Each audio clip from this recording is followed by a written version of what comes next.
Hi,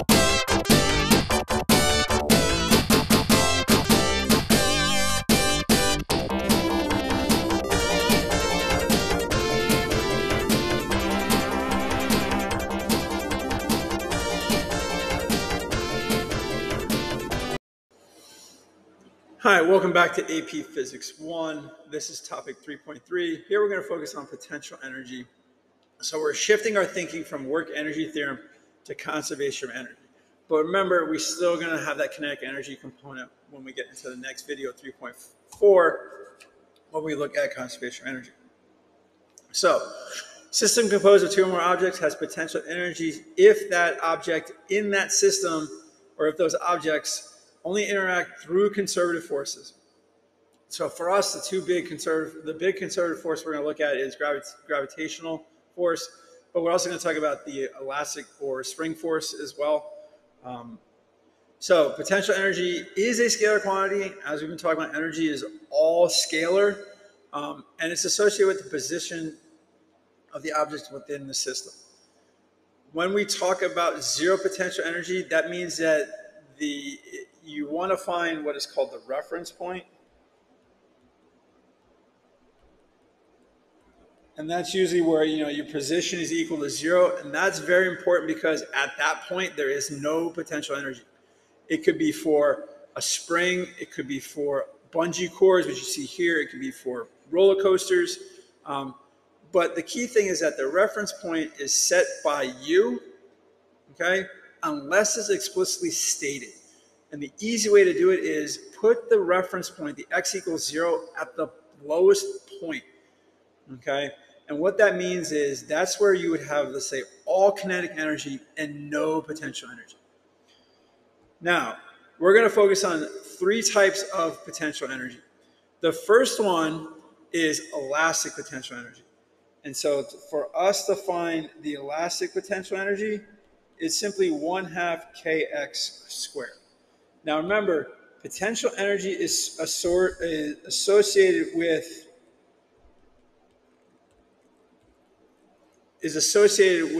conservative forces. So the conservative force that is associated with this potential energy is the spring force, which is k delta x. Okay, in fact, this will be k delta x squared. Let me write that a little bit nicer so it doesn't look like it's randomly stuck in there. So here you would find the displacement by doing delta x first, then square it, okay?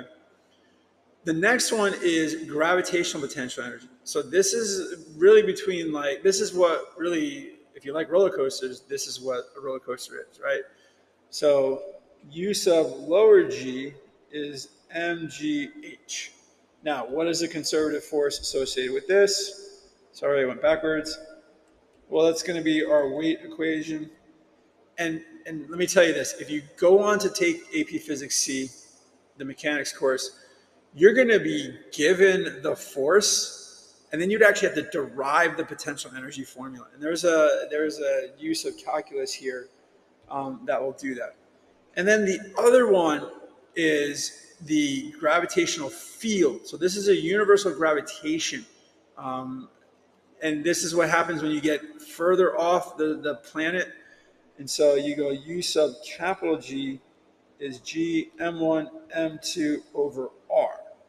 Okay, and what is the conservative force here? Well, it's Newton's universal gravitation. So F sub G equals G M1 M2 over R squared. Okay, so what you see in blue there, those are the conservative forces associated with each one of the potential energies that we're focusing on right now.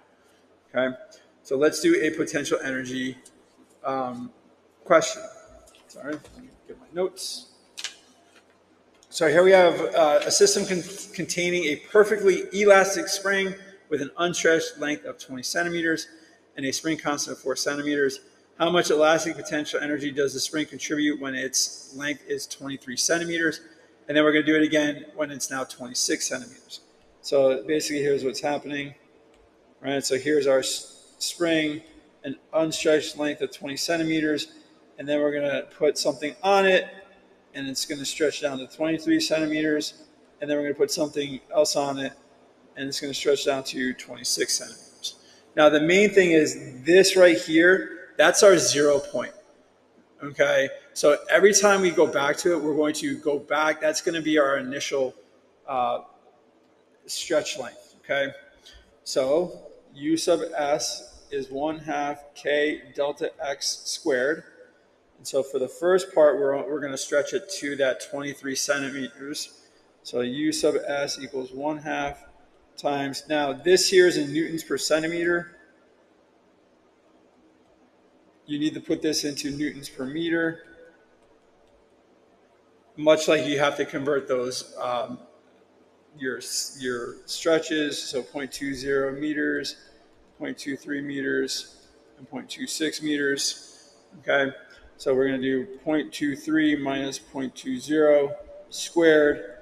And so the potential energy of this spring, I forgot the K, sorry, 400, is going to be 0.18 joules. So when I drop whatever mass is on it, stretches essentially 3 centimeters, it's going to have now 0.18 joules stored in it, okay? And then you can move past this if this is a free response question. Maybe they do something with the oscillations, which is, you know, later in the year, okay? Now on the other side, again, we go back to our reference point of 20 centimeters.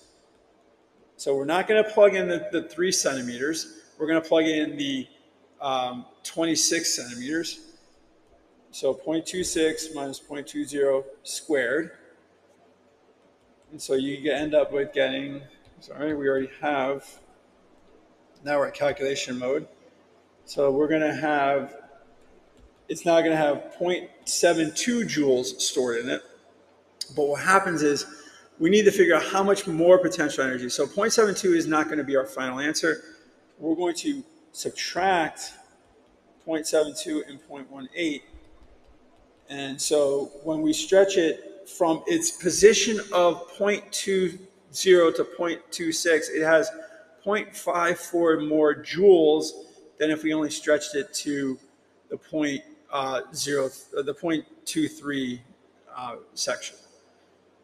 Okay, so that is the end of this video. Now what we're going to do is kind of bring it all together and talk about conservation of energy.